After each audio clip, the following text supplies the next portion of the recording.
Fala pessoal, nós somos o time de médicos da Clínica Perform.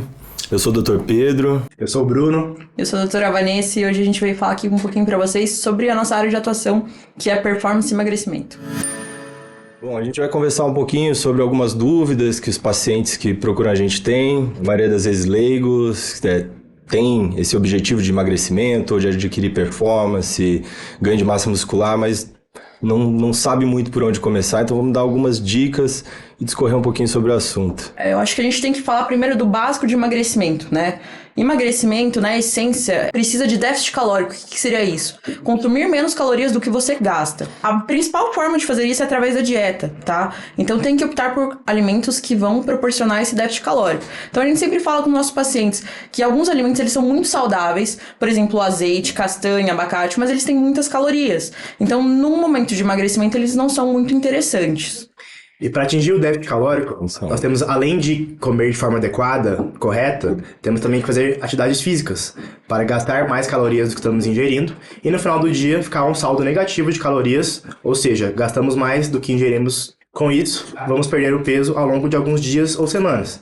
Por exemplo, se a gente fizer um déficit calórico aí de 500 calorias por dia, no final de semana a gente tem 2 kg de perca. Já é uma coisa bem significativa, com uma quantidade de calorias não muito grande no final do dia de déficit. Não é um sacrifício fazer isso. Dá para fazer isso de forma bem equilibrada, sem passar fome, comendo todas as horas, com bastante alimentação, porém, alimentos corretos. Lembrando que esse gasto calórico ele é individual e por isso que o acompanhamento profissional é tão interessante e importante para o médico e o nutricionista de preferência numa equipe multidisciplinar conseguir te guiar em quanto que seria esse déficit para você e qual que é o melhor caminho para atingir. Pois é, a gente costuma ver os pacientes levando em consideração aquele gasto de 2.000 calorias por dia como se fosse uma regra, né, para todo mundo isso. Sim. E esquecem de contar pra gente, pra eles no caso, que isso é individual e que isso varia. Não né? é bem assim. Depende se tá dormindo bem, se tá exercendo suas atividades do dia a dia, se come na hora certa ou não. E tudo isso acaba influenciando. Se pratica atividade física, por exemplo, mesmo quando você não tá praticando atividade física, o seu gasto energético sobe. E depende muito da quantidade de músculo que esse paciente tem. Pois é. Por isso que a gente sempre bate muito na tecla da musculação. Porque quanto mais músculo a gente tem, maior nosso metabolismo. Ou seja, mais calorias a gente gasta fazendo as mesmas atividades que a gente faria se não tivesse esses músculos, né? E a musculação, além disso, gasta caloria no momento do treino, mas mantém o metabolismo acelerado por 48 a 72 horas após o treino. Então, por isso é tão interessante para o emagrecimento. Nesse caso, eu acho que é até melhor do que o exercício aeróbio. Mais interessante a longo prazo, por essa construção metabólica é muito mais interessante. E isso é tão individualizado que, no caso, por exemplo, eu que tenho um pouco mais de músculo, gasto vendo televisão o dia inteiro, 2.000 calorias, e alguém que tem pouco músculo gasta 1.000.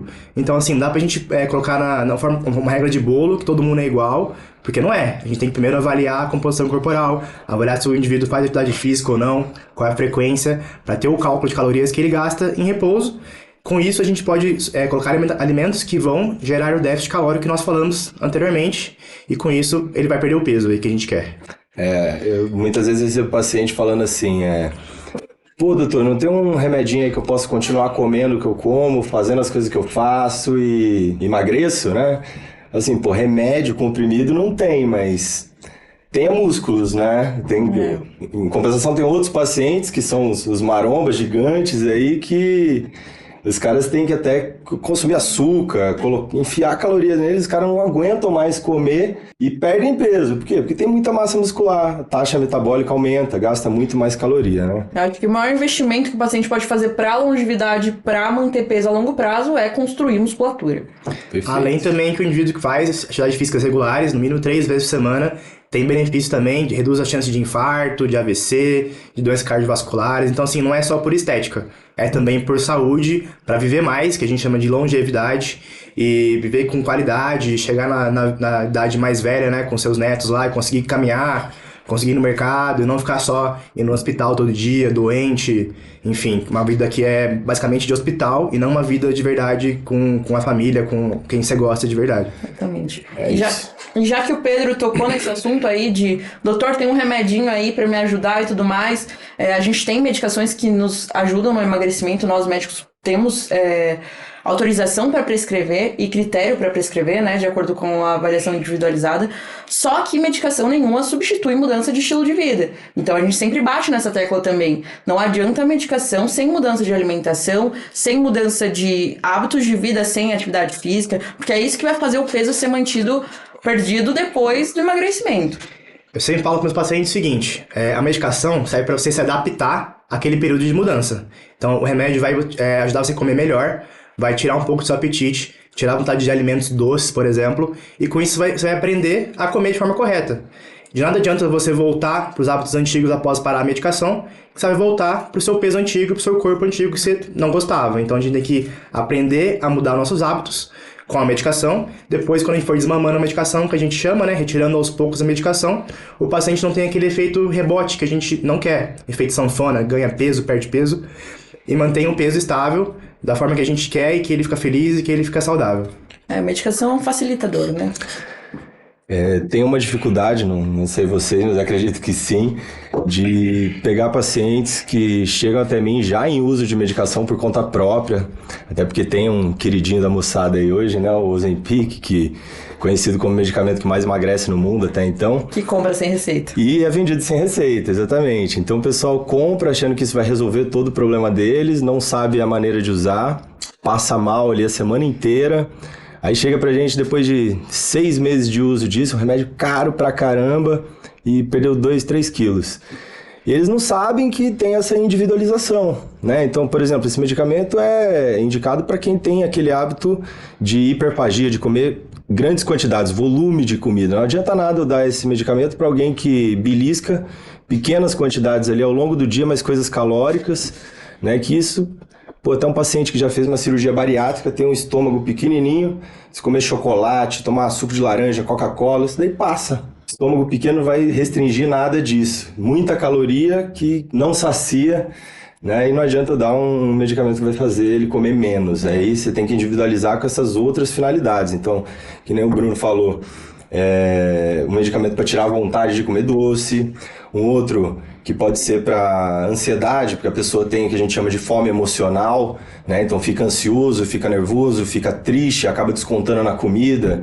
Isso precisa ser tratado, cada detalhezinho desses, para a gente conseguir extrair da medicação um efeito benéfico de emagrecimento rápido, antes que o corpo comece a se adaptar àquilo ali e não dê mais tempo de fazer isso, tem que ficar trocando medicamento e aquele negócio lento pra caramba, né? E essas medicações que você falou, essa escolha de medicação é individualizada. E por isso o papel do médico. Então, assim, usar a medicação sem critério, sem conhecimento, na maioria das vezes traz o que você falou, que é malefício. O paciente chega com um colateral. Não tem o emagrecimento que gostaria de ter, porque não tem essa avaliação médica para a escolha assertiva das medicações. Exatamente. Não fazer isso de forma individualizada, ou seja, o que o paciente faz aí por conta própria, muitas vezes traz riscos graves até, né? Por exemplo, fazer uso de anfetamina sem estar acostumado, né? Então, são medicamentos que a gente até usa aí para emagrecimento. Hoje existe só um representante delas, né? Mas uma pessoa que já tem algum problema cardíaco ali, tem uma arritmia cardíaca, pode acabar desencadeando isso, ter até uma parada cardíaca de repente, né? O pessoal das academias tinha muito hábito de usar, até algum tempo atrás, aí ainda tem alguns perdidos, de broncodilatadores, que é o clenbuterol, conhecido aí pela galera, ou hormônio T3, que é o hormônio da tireoide.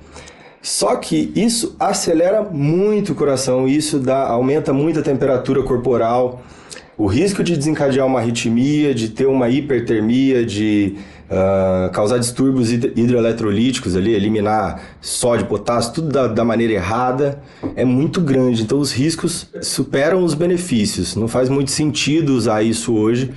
A gente tem um arsenal muito grande, né, de medicamentos para serem utilizados, mas precisa ser individualizado. Então, é aquele papo longo que a gente tem nas consultas, né? Coisa de 1 hora, às vezes passa disso. Primeira consulta, uma entrevista mesmo, pra você entender como é que é a vida do paciente e o que se encaixa melhor com ele. E o médico sempre vai pesar risco-benefício, né? Porque talvez o paciente não tenha esse conhecimento para fazer essa escolha, né? Como você falou do uso dessas medicações que trazem muito mais risco para a saúde do que benefício. né? Então, por isso é indispensável a avaliação médica.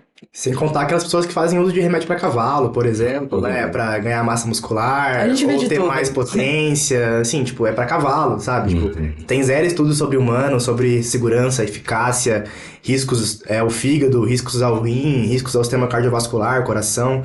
Então, assim, tem que ser individualizado para pessoas, né? Remédio para humano com exames que comprovam benefício em humanos e não pegar um remédio de cavalo só porque é pro cavalo, né? Que ele é grandão. Você quer ficar grandão que nem um cavalo, mas não funciona. Dá pra ficar grandão, né, Bruno? Dá pra ficar grandão, Tá. mas tem outras vias pra isso. Dá pra ficar grandão com segurança, porque a prioridade é saúde, gente, sempre. Nada adianta Sempre. ele ficar super musculoso e com problema cardíaco infartado, entendeu? Tipo, não adianta. E essa ideia deturpada aí dos medicamentos não é só com medicamento, né? O público tem bastante disso com alimentação também. Sim. De achar que o que no senso comum é saudável para eles também. Acho que hoje a gente estava até tendo uma discussão a respeito disso. O paciente sempre bate na tecla do azeite, por exemplo. Pô, azeite é saudável, legal, é saudável, mas é saudável para quem? Não é mesmo? Então, assim, ajuda ali na circulação sanguínea, porque é uma gordura do tipo bom e etc. Beleza, mas para alguém que é magro, tem um risco cardiovascular lá, porque já tem alguma deficiência ali nas artérias, etc. Para ele pode ser saudável. Mas e para aquele cara que já é obeso, tem 130 quilos, é diabético por conta disso, é hipertenso por conta disso, que a gente chama de síndrome metabólica, e aí ele vai e faz uso do azeite pensando que vai melhorar o colesterol dele, que vai tratar ele. Só que o azeite é gordura. A gente sabe que cada grama de gordura tem 9 calorias. É mais que o dobro da quantidade calórica que tem no carboidrato, por exemplo, além de ser líquido, né? Ele coloca... Então, não sacia, ele fala que coloca um fio, mas é aquele super fio, né? Não consegue contabilizar o quanto que tem ali e para pensar uma colher de sopa de azeite é praticamente um pão francês inteiro, né? E não traz saciedade, né? Porque é um volume muito pequeno. Então, para um paciente que é obeso, que precisa emagrecer, o azeite não vai ser a melhor escolha. A melhor escolha para ele vai ser um déficit calórico.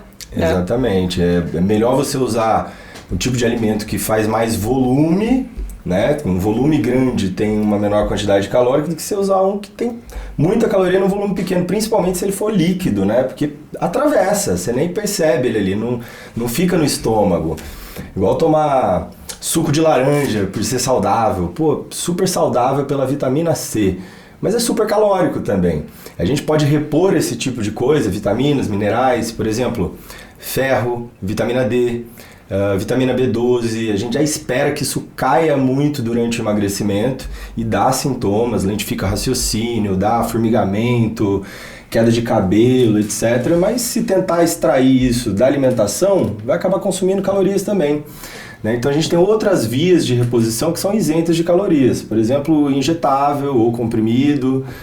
E aí que o papel do médico acaba ajudando muito mais, né? Porque esse indivíduo vai fazer um emagrecimento saudável, sem déficit de nutriente, com acompanhamento médico, com um olhar mais cuidadoso em cima do que ele está fazendo ali. Tanto por resolver esses colaterais do próprio emagrecimento, né? Quanto por ajudar ele a resolver isso sem ingerir calorias e facilitar mais ainda o emagrecimento. Então são as duas coisas aí que fazem bastante diferença. Tem muito paciente, por exemplo, que fala assim, doutor, quero emagrecer. Então parei de tomar refrigerante, Coca-Cola, Guaraná, e tô tomando agora só suco de laranja e suco de uva. Pra quem não sabe, um copo de suco de uva ao dia, ao longo do ano, você vai ganhar 10 quilos de suco de uva. Por quê? Porque tem muita fruta pra fazer um copo de suco. É muito açúcar natural, que a gente chama de frutose. Então assim, pode ser saudável, suco de laranja ou de uva, porém ele é muito mais calórico do que o próprio refrigerante. Aí eles leem lá na embalagem, sem adição de açúcares, mas já tem o açúcar natural do negócio, né? E ninguém então o que a gente está disso. falando aqui quando a gente está falando de emagrecimento, a gente tem que fazer escolhas inteligentes. E quando a gente está falando de escolhas inteligentes, a gente tem que escolher alimentos que dão saciedade e que não tem muitas calorias, para facilitar esse emagrecimento. E aí entra essa questão de alimentos que são saudáveis, ok, mas que tem muitas calorias e que no emagrecimento não são inteligentes. Então vamos lá, tem a história do déficit calórico. Déficit calórico seria a diferença, né, entre o que você gastou no dia e o que você ingeriu no dia. Então se ficar 500 calorias de déficit, ao longo de 2 semanas fazendo isso, você somou 7.000 calorias. 1 quilo 7.000 calorias, 1 quilo que você perdeu. Como é que você faz para ter esse déficit? Ou come menos... Ou gasta mais. E como que você gasta mais? Atividade física, tem que estar em movimento, né? E aí entra outra visão distorcida dos pacientes aí quanto a isso, que é a escolha entre a atividade aeróbia e o exercício físico resistido, que é a musculação, crossfit, exercício treino com de carga, força, treino né? de força, né? O senso comum é que o exercício aeróbico emagrece mais. Mas a gente sabe que o exercício aeróbico realmente gasta mais calorias ali durante o exercício. Acabou o exercício, praticamente acabou o gasto energético. Exatamente. E aí você vai fazer um treino de musculação, se você fizer um treino de Bem verdade, feito. né? Um treino bem feito. Acabou ali o treino, você gastou metade do que você gastaria ali num exercício aeróbico. Mas você fica, que nem a doutora Vanessa falou agora há pouquinho, mais 48 a 72 horas fazendo uma regeneração muscular. E o corpo gasta muita caloria para isso. Exatamente. Então, o que acontece durante um treino de força, né? Você faz lesão nessas fibras musculares. Por isso que tem que ser um treino bem treinado, que a gente tá falando. Você tem que sentir aquele desafio na hora de pegar o peso, sentir que você tá fazendo um esforço ali. Porque você tá fazendo essas microlesões de fibra. E essa microlesão de fibra vai fazer seu corpo ficar recuperando aquela fibra depois. Seu corpo entende, poxa, eu tô usando isso aqui, eu preciso fortalecer essa fibra porque ele vai usar de novo, ele vai treinar de novo depois. E isso é o processo de hipertrofia que a gente faz. E isso faz aumentar o metabolismo. O que fala no popular é que se fez até a 12ª repetição e colocou no suporte, tá respirando tranquilo, é que tá faltando isso. peso ali, né? É isso. Se tá fazendo pensando no que vai fazer depois, pode aumentar esse peso aí, pode fazer um treino melhor. E falando também da ingesta de calorias, calorias consumidas, pacientes muitas vezes durante a semana, de segunda a sexta-feira, mantém a dieta certinho, regrada, tranquila. Chega sexta-feira à noite, ele bebe uma caixa de cerveja, chega no sábado come churrasco e à noite pizza. Chuta o balde. Aí domingo ele come lasanha e de noite um lanche. Então assim, ele economizou 500 calorias por dia ao longo de 5 dias e no final de semana ele ganhou 2.000, 3.000 calorias, então aquela conta já desbalanceou pra cima. Acabou a semana no 0 a 0. E acabou ganhando talvez um pouco de peso mais por causa de 2 dias que ele não soube se controlar seus impulsos, suas vontades e descontou na comida. Essa ideia de refeição do lixo, ou dia do lixo, né, pra ser à vontade, até é interessante pra quem é muito disciplinado. Você mata aquela vontadezinha ali, dá um susto no organismo pra sair daquele estado de reserva, né? O problema é que o pessoal perde a mão. E o problema é que a maioria das pessoas... pessoas... Passa o dia inteiro comendo muito e esquece de contabilizar o quanto que ele está comendo ali. E eles não percebem que a gordura, o carboidrato que eles estão comendo ali é praticamente 100% absorvido, né? E só o que é o interessante ali mesmo, que é a proteína, tem um limite de absorção naquela refeição. Ele falou, não, mas comi carne pra caramba lá no churrasco. Legal, você absorveu 30 gramas de proteína e meio quilo de gordura.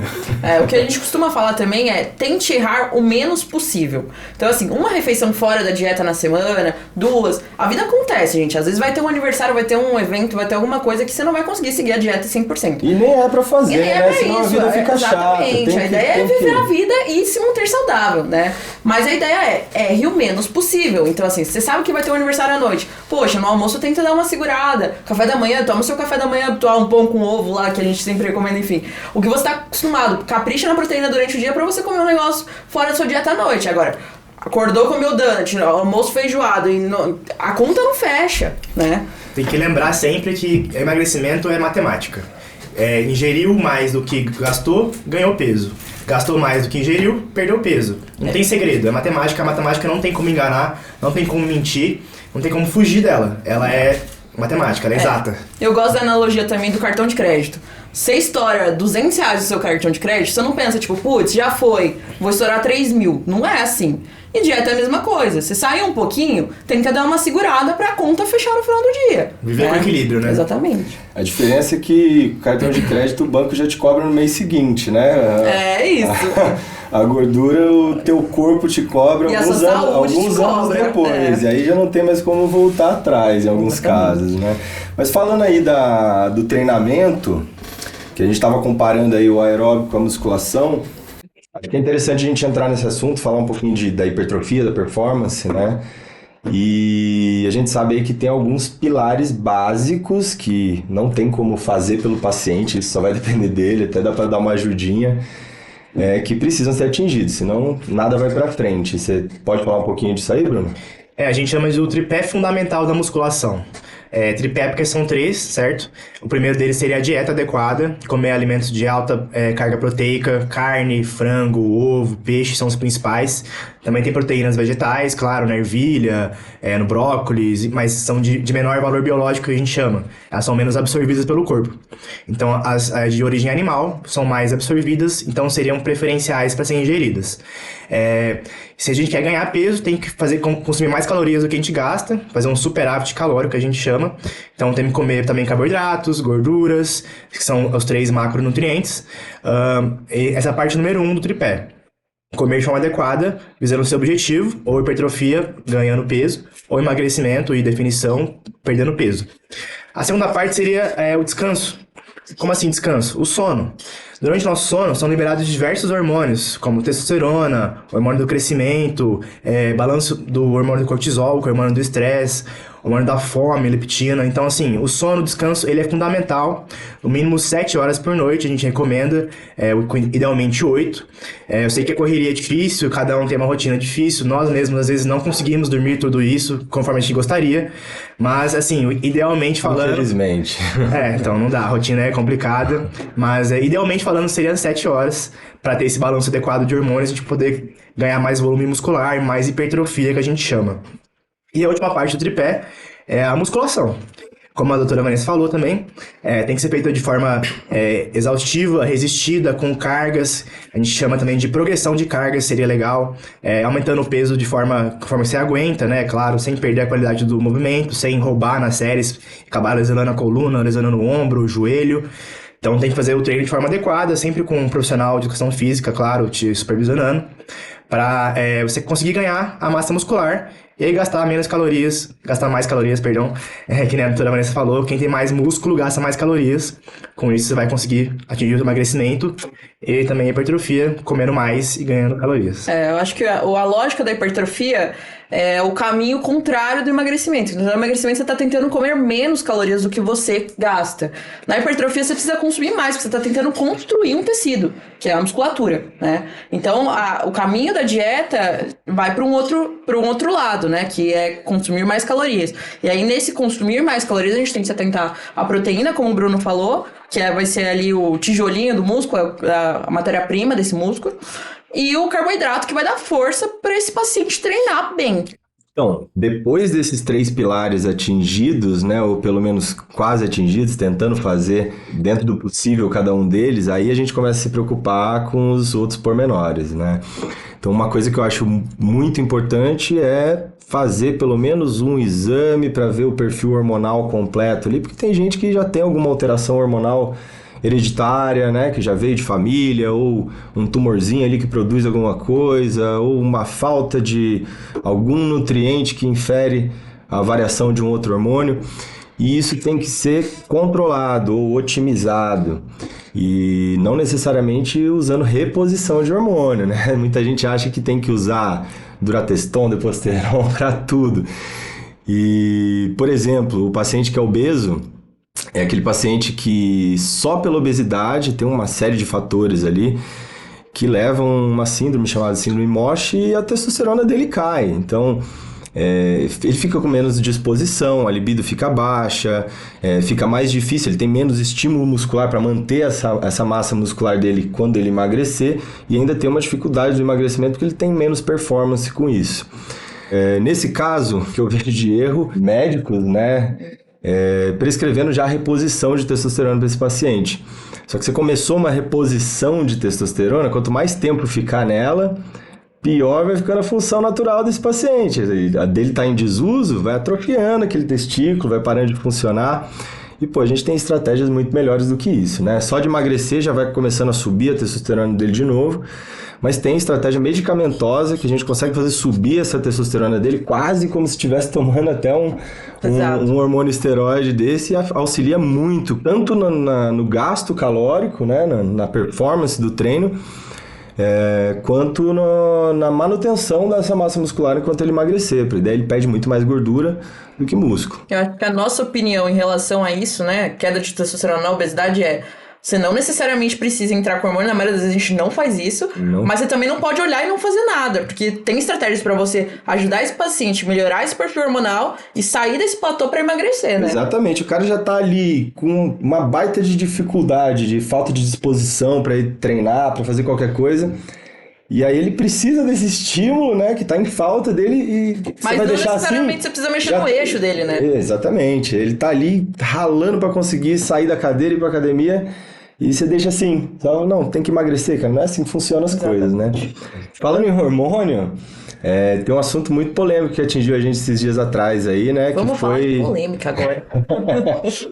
Que foi a proibição que o CFM, o Conselho Federal de Medicina, lançou a nota dizendo que a gente não pode mais prescrever esteroide ou qualquer hormônio esteroide, derivado de esteroide, para fins estéticos. Só que tem algumas coisas ali que fazem uma baita de uma diferença, né, Vanessa? Total. Não é aquele negócio de estética em cima da qualidade de vida e não tem como justificar isso sem ser estética. Primeiro eu vou falar uma coisa, já era assim, sempre foi proibido, né? Nunca foi algo aberto assim para fins estéticos, mas a gente tem várias outras aplicabilidades para isso. Então, por exemplo, idoso que tem sarcopenia, ou seja, muito pouca musculatura, que cai fácil, que idoso sabe que cai e se machuca, vai parar no hospital, fica internado, quebra a perna e tudo mais, né? Para reabilitação, então o pessoal de fisiatria usa muito depois de cirurgias de grande porte, de fraturas, né? Cirurgia ortopédica. Grandes queimados. Exatamente. Exatamente. E eu, por exemplo, trabalhei um bom tempo em UTI. Bruno também trabalhou comigo em UTI. A gente teve a infelicidade, ou até felicidade, por poder estar ali ajudando durante o período do Covid. E via paciente que já estava ali entubado há um tempão, que não conseguia sair da ventilação mecânica ali, porque não conseguia voltar a respirar sozinho. E alguém tinha a ideia de usar um esteroide ali. Dava uma semana e o paciente estava andando sozinho, né? E nessa época que a gente estava com falta de um punhado de coisa, isso, aquilo, medicina empírica de guerra ali, a gente viu que isso fazia efeito e ajudava muito. E não é algo habitualmente usado, né? Isso que você tá falando, Pedro, eu acho que é muito importante a gente falar isso, porque a visão que a maioria das pessoas tem de esteroide é como uma coisa ruim e uma coisa que só tem uso para estética. E não é assim. Dentro da medicina a gente tem 1 milhão de aplicações, você citou algumas delas, de uso terapêutico de esteroide, né? Então, assim, para desmistificar essa visão de esteroide como algo, como bomba. Né? Pois é, eu vou dar a visão de um uso que, para mim, é super terapêutico, mas aos olhos da população agora é enxergado só como fim estético, né? Então, por exemplo, um paciente obeso, mais uma vez, a gente sabe que a obesidade leva a síndrome metabólica, que é diabetes, hipertensão, um estado de inflamação sistêmica, o organismo dele está inflamado o tempo inteiro. Se eu emagrecer esse cara de 10 a 15% do peso corporal dele, ele perde todas essas doenças. Praticamente ele tem uma grande chance de remissão do diabetes, de deixar de tomar um medicamento ali que ele estava só tratando a consequência de alguma coisa, não a causa, né? E a gente melhora muito a qualidade de vida dele com esse emagrecimento, beleza? Só que a hora que a gente tira o medicamento, a tendência é que o cara ganhe o peso de novo, né? Tem estratégias para tentar fazer ele manter esse peso? Tem, fazer uma manutenção prolongada, isso e aquilo. Só que ele tem uma baixa massa muscular, ele já tinha uma tendência a comer mais do que o normal e ele continua tendo um gasto energético baixo. Se eu tiro a medicação dele, ele volta a comer um pouquinho. Esse pouquinho que ele volta a comer, já passa a taxa metabólica dele e começa a ganhar peso, né? Já fica em superávit calórico, que a gente tinha falado. E além do que, depois do emagrecimento, o metabolismo já cai um pouquinho. Já cai mais ainda, porque ele perde um pouquinho de músculo durante isso também. E aí, uma das estratégias muito legais aí de serem usadas antes dessa nota do CFM era a gente poder fazer um ciclo. né? Um período ali de 8 a 12 semanas de uso de esteroide, bem direcionado com acompanhamento, fazendo exame pré, intra, pós o uso do medicamento. E aí esse risco que ele sofria nesse período aí de 3 meses foi completamente acompanhado, refinamento no negócio. A hora que ele termina esse ciclo, vamos dizer que ele ganhou aí 8 quilos de massa muscular. A taxa metabólica dele subiu pra caramba, gasta 400 calorias a mais no dia, mesmo sem treinar. Pô, fica muito mais fácil manter uma dieta com 400 calorias a mais, né? Como se adicionasse uma refeição a mais ali no dia. Então, fica muito mais difícil dele obter o reganho do peso. E se ele reganhar o peso, volta o diabetes, volta a hipertensão. E a vida dele fica bem melhor, né? A própria autoestima, ele acaba aderindo a esse novo estilo de vida porque ele se vê bem melhor no espelho, ele sente vontade de se manter assim depois. É muito interessante você falar isso, Pedro, porque a gente tá falando de um uso de esteroide. É isento de risco? Não, mas dentro da medicina quase nada é isento de risco, né? E feito com acompanhamento médico, com esse olhar médico sobre os possíveis colaterais e esse olhar próximo, né? A gente tá olhando o tempo todo ali, exame antes, exame do meio, exame depois, né? Visando um resgate do metabolismo desse paciente. E esse metabolismo vai fazer ele manter esse peso a longo prazo e vai fazer ele não ter risco de ter diabetes, não ter risco de ter pressão alta, não ter risco de ter um infarto. Então, assim, o benefício a longo prazo é muito grande. A gente não tá falando de ficar usando um punhado de esteroide de uma vez, indiscriminadamente, sem acompanhar a cerveja. Não é isso. Exatamente, né? É um uso controlado, pensando num benefício a longo prazo, com acompanhamento médico ali dos possíveis colaterais e intervenção se necessário. Testosterona e os derivados de testosterona dos seus metabólitos são coisas um pouco diferentes, né? Então a gente sabe que a testosterona, esse hormônio mãe dessa linha aí, mas a testosterona é um hormônio que converte em estradiol, que é o tal do hormônio feminino, converte no DHT, que é o hormônio que faz a queda de cabelo, da acne, etc. Então, ela tem bastante efeitos adversos. E aí, algumas décadas atrás, inventaram esses derivados que, teoricamente, não sofrem essas conversões que a testosterona sofre, e direciona mais para os efeitos que a gente quer, né? Então, aumento da produção de células vermelhas do sangue, aumento anabólico, esse estímulo muscular, etc. Só que esses hormônios derivados, eles também fazem uma supressão desse teu eixo de produção natural. Enquanto você está colocando um negócio de fora, teu corpo para de produzir, né? E aí que entram algumas nuances. Por exemplo, se você for usar isso com o homem, ele parar de produzir a testosterona dele, eu falei que esse derivado não tem as mesmas funções. Ele também não vai ter a função da libido que a testosterona tem. Aí, depois de um tempo, acontece aquela história do bombado brocha, né? O cara que perde totalmente a libido ali enquanto tá fazendo uso do esteroide.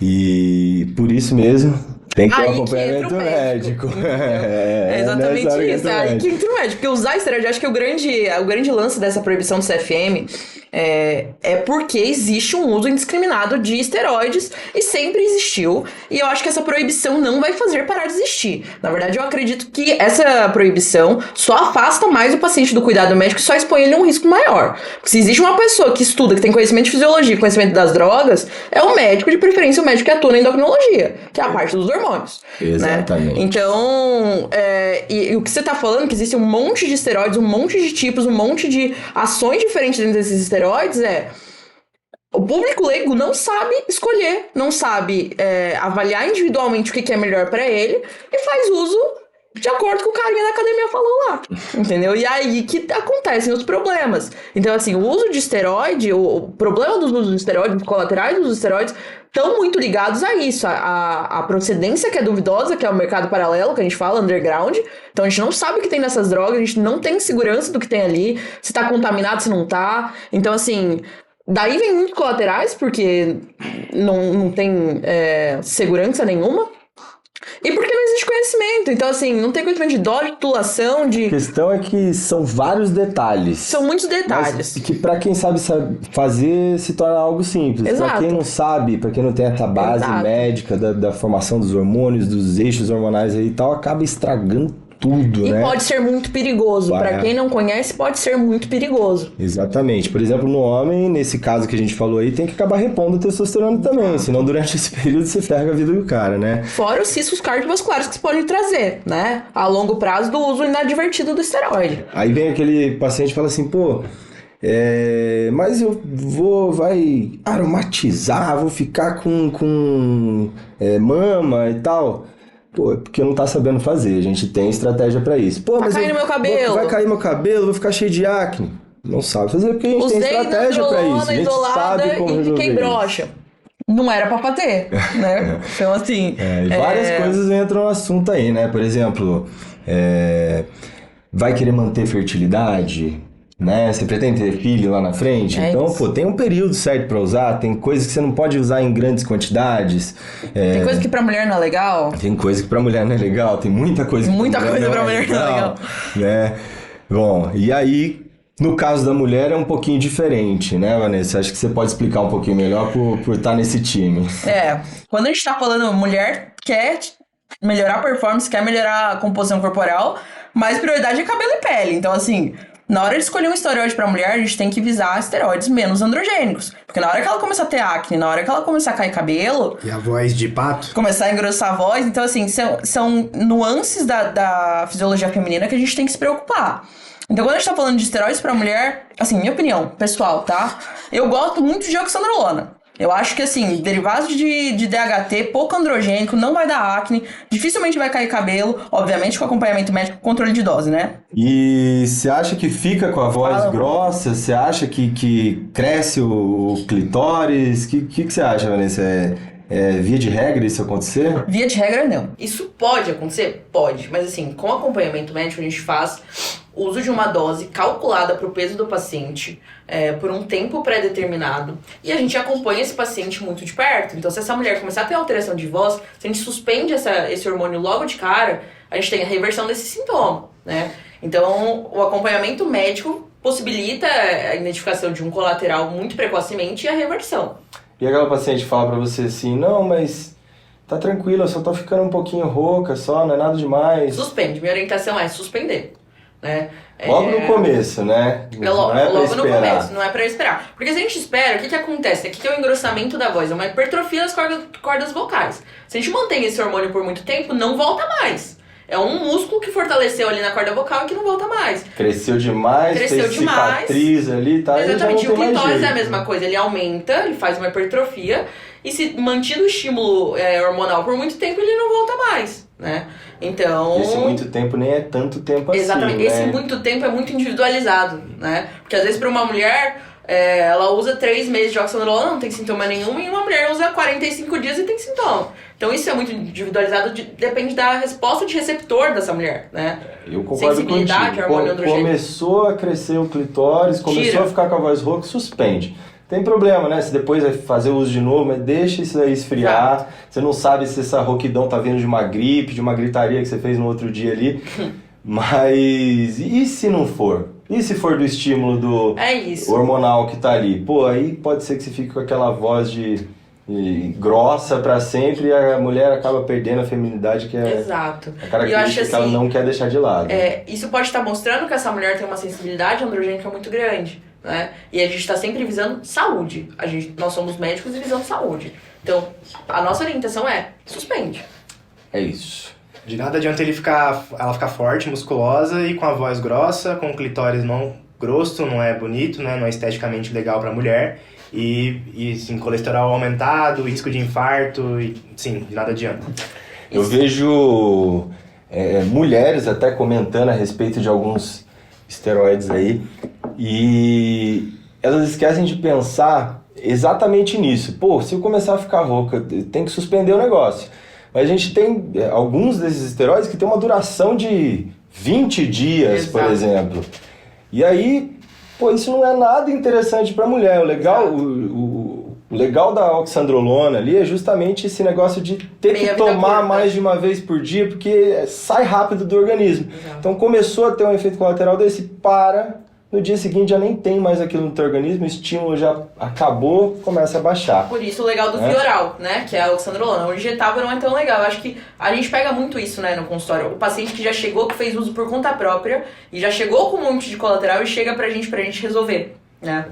Eu acho que isso é uma experiência comum aqui de todo mundo. Por exemplo, juntando uma coisa que vocês dois falaram aí, né, o injetável de longa duração aí, e o de cavalo, que é a coisa que a gente mais escuta falar aí é da trembolona, né?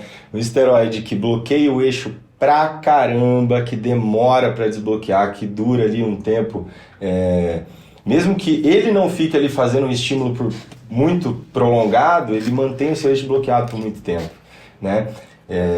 Abaixa a dopamina, que é o neurotransmissor que dá aquela sensação de prazer pra gente, de autoestima, de autoconfiança. O paciente fica explosivo, briga com a mãe, briga com a namorada e briga com o amigo. Perde aquela sensação de recompensa, né, de se sentir bem ali e começa a explodir, fica com uma irritabilidade incrível. E fora o perigo da trembolona, que pra quem tem antecedente psiquiátrico, risco genético de ter uma doença psiquiátrica, pode precipitar essa... aí que desencadeia mesmo, né? Exatamente, aí pode desencadear, por exemplo, uma esquizofrenia. Mas o pior de tudo não é pra humano, gente. Pô, não é pra usar, gente. Não é pra usar. Esteroide de cavalo. Não tem segurança, não é pra usar. Não tem segurança nenhuma em humano. Você é cavalo? Não é, então não vai usar. Em compensação, a mesma classe dele, a gente tem a nandrolona, pô. Tá, a famosa Decadurabolin, né? Que pra humano tem vários estudos e funciona super bem. Não traz nem metade desses efeitos colaterais. Exato. E... Não só para fins estéticos, tá? Tem muitos estudos aí de nandrolona para osteoporose, nandrolona para UTI, nandrolona para um monte de outras aplicabilidades, né? Entre várias outras opções aí, né? Desde que bem indicado. O recado é, não faça nada por conta própria, procure o seu médico, faça exames antes de fazer alguma coisa, acompanhamento médico com frequência, nada de copiar o amigo da academia, comprar coisa no Mercado Livre, na Deep Web, aí vem o remédio com fio de cabelo, com veneno de rato, a dose muito alta ou muito baixa, ou outro remédio além daquele lá que você comprou X e veio Y, esse Y pode ser de cavalo, por exemplo, então, não faça isso. O que tem naquela ampola a gente não faz ideia, gente. Tem estudos com espaço amostral, né, com a quantidade de pessoas avaliadas bem grande, de ampolas, no caso, avaliado bem grande. Por exemplo, o caso da nandrolona, que mostra que pode variar aí de 50% a 90% da dose.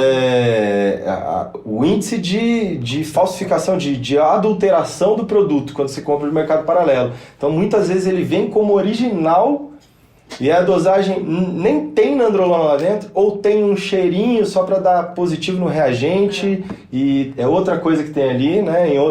Às vezes até em quantidade muito grande, ou é super dosado, ou baixo dosado, ou tem um pouco de contaminação bacteriana ali, pode causar uma infecção no local da aplicação, né?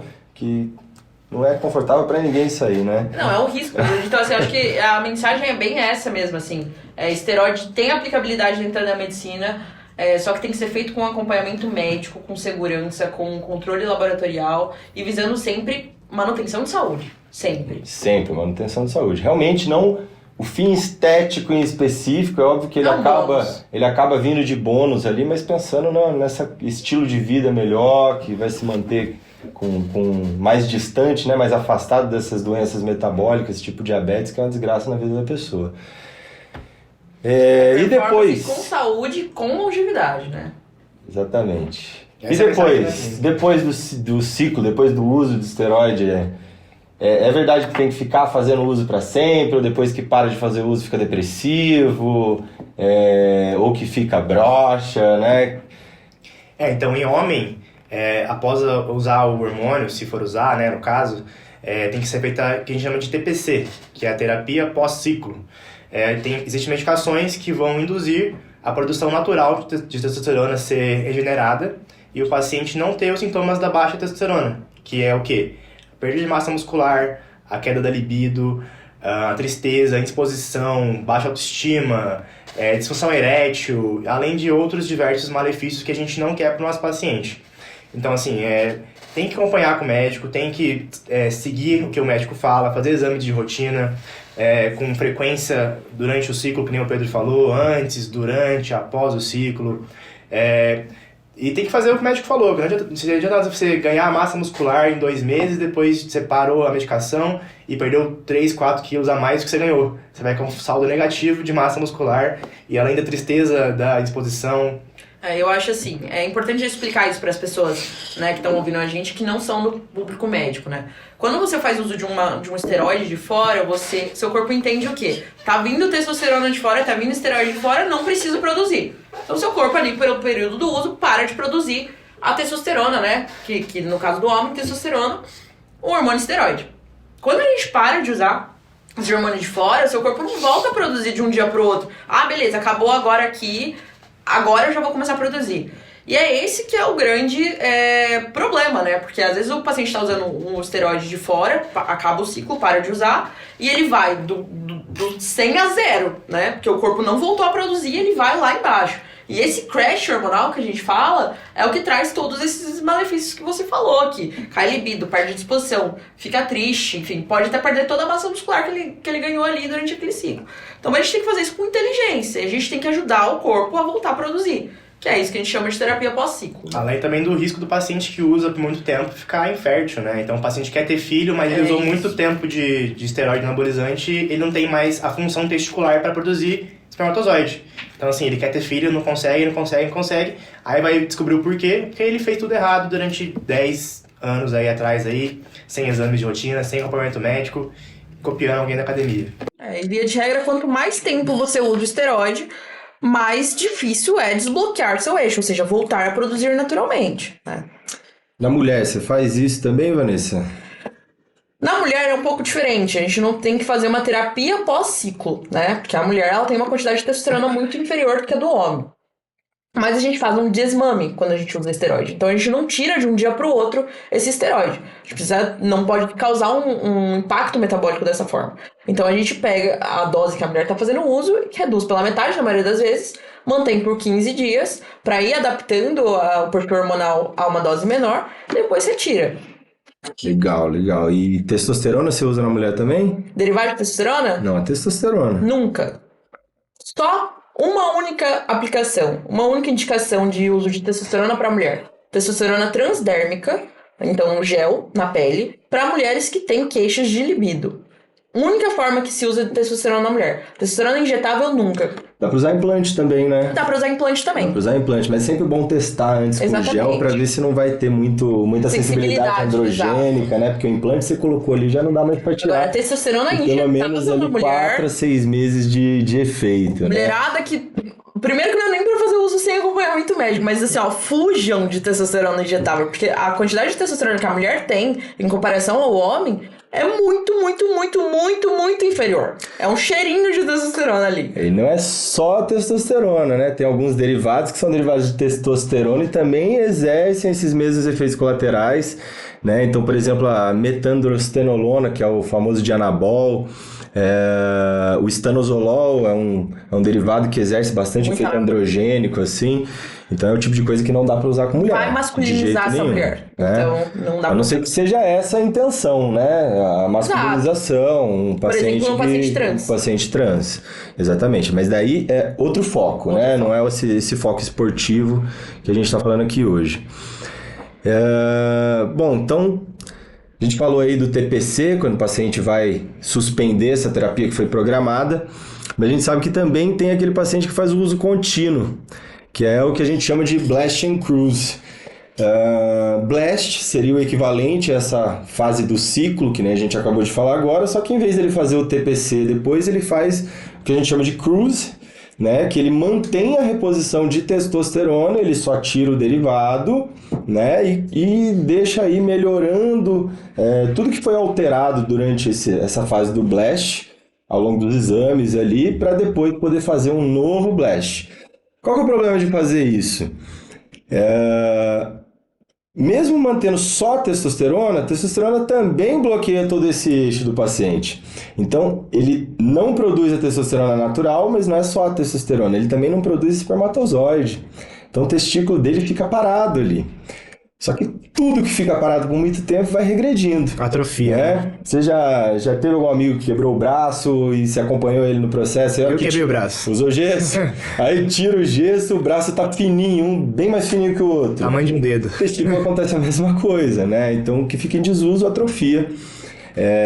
A gente tem aí por estudos e etc. que 12 semanas isso volta sozinho. Às vezes pode demorar até 6 meses para voltar a ter essa produção. Muito individualizado, né? Por isso que a gente faz o TPC quando faz essas 12 semanas, né? Mas para o paciente que está um período muito prolongado, a gente tem que levar muitas coisas em consideração. Por exemplo, quer ter filho?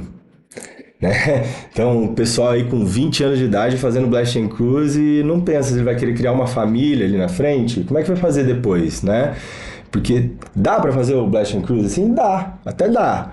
Mas você precisa usar outras coisas ali para manter um estímulo ali do testículo e não deixar ele atrofiar. E sempre né? levar em consideração que essa fertilidade pode ser prejudicada de uma forma irreversível. Sim. Isso é um colateral possível. Então até dá, mas também não é garantido. Fica muito mais cara a terapia, tem que ficar usando uma injeçãozinha ali subcutânea, dia sim, dia não, né? Dá muito mais trabalho, mas precisa ser planejado desde o começo. Porque depois que ficou ali 3 anos fazendo um negócio desse, aí não adianta. A hora que tirar, nunca mais vai voltar a produzir testosterona do jeito que era, o espermatozoide com a qualidade do jeito que era. E não só a questão da fertilidade, né? Você imagina, hoje o rapaz está ali gastando seus 1.000 e poucos reais por mês com isso e tá achando uma maravilha. Aí, será que ele vai ter dinheiro para manter isso pelo resto da vida? E se lá na frente acontece algum chabu aí que ele não...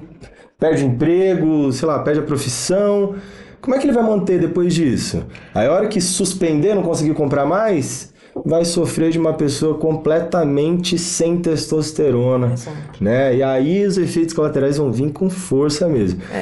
Na minha opinião, eu acho que o Blast and Cruise, na maioria das vezes, não é necessário. Não é necessário. A única condição que o uso contínuo de testosterona se faz necessário é no homem ali, depois dos seus 40, 50 anos, que faz um hipogonadismo, ou seja, para de produzir a testosterona na quantidade adequada devido ao processo de envelhecimento que é esperado. Ainda assim, eu tenho a tendência de fazer um estímulo, né, para a produção natural dele e ver assim, se dá para espremer o máximo possível, porque depois começou a reposição, já era. Dá pra gente aproveitar esse finalzinho de testículo dele. Então né? é importante você falar isso, Pedro, porque às vezes a gente pega pacientes muito jovens usando contínuo esteroide, assim, uma vez contínuo ali muito jovem, ele vai ter que fazer isso pro resto da vida, muitas vezes. Tem quem defende o Blast and Cruise, tem quem defende ele pela questão de ter menos oscilação mental, né? Pela retirada, crash hormonal, testosterona sobe e desce. Mas eu acho que quem defende isso é porque não sabe fazer um TPC bem feito. É isso. A gente não sabe se programar com isso. Você não perde um pouco do parâmetro do quanto aquilo está variando no teu organismo. Você só vai conseguir descobrir qual foi o estrago que aquilo causou a hora que você para. Né? Então, não acho interessante, ainda acho muito mais saudável, por mais que possa ter um pouquinho de variações ali, né, no humor.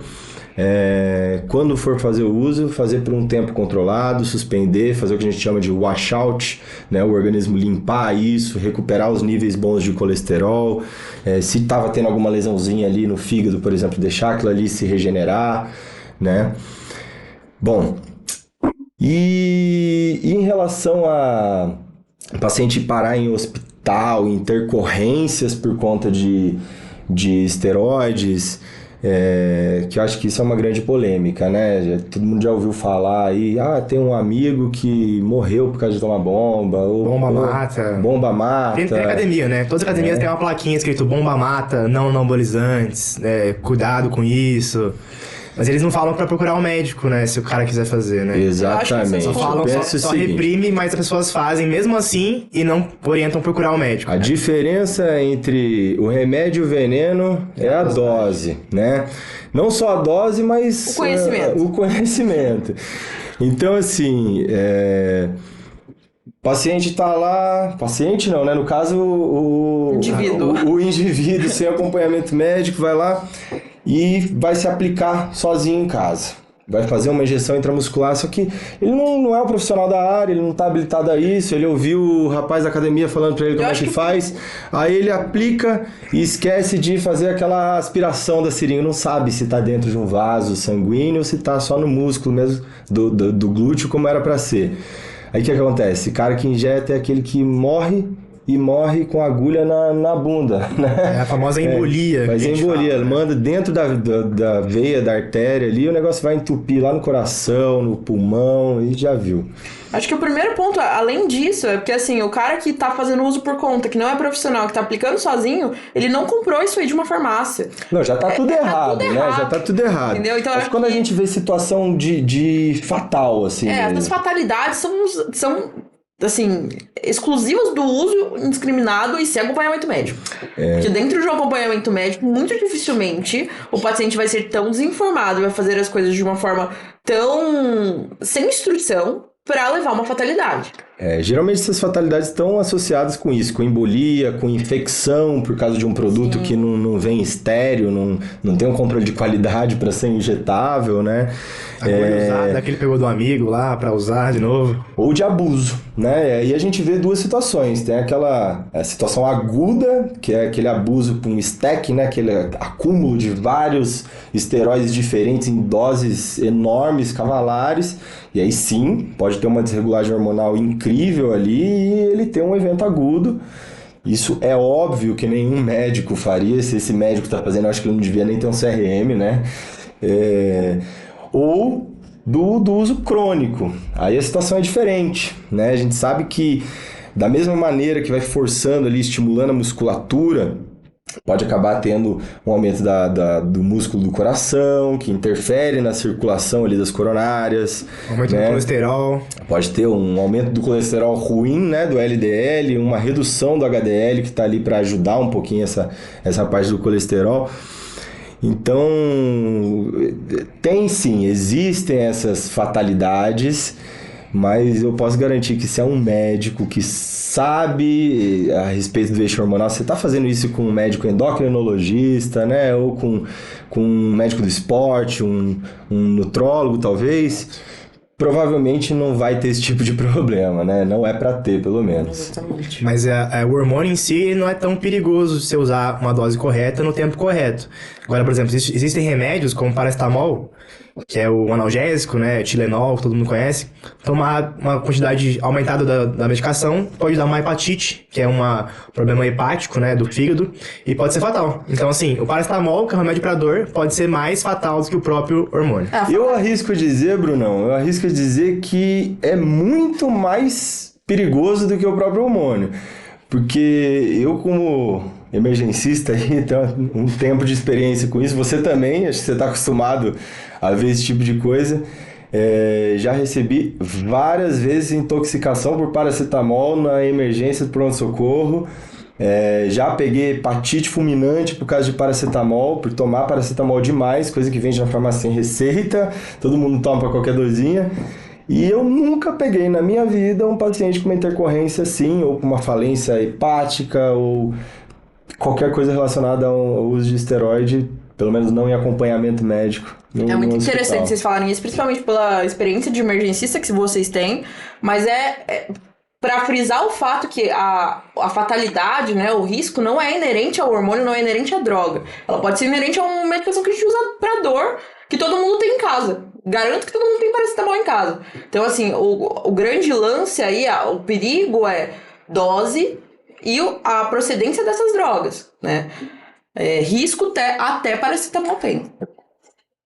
Até com doses altas, mas desde que bem acompanhado, você vê aí o pessoal do Mr. Olympia, esses fisiculturistas enormes aí usando há vários anos.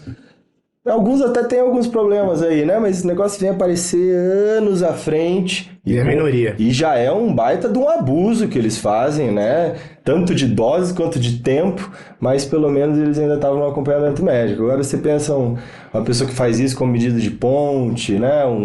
Que nem a gente falou para manter aquela perda de peso, não ter o reganho de peso depois de emagrecimento. Pô, muito distante disso, Tempo né? controlado, dose baixa, o risco é muito, muito inferior. Agora vai tomar paracetamol 3, 4 comprimidinhos por dia.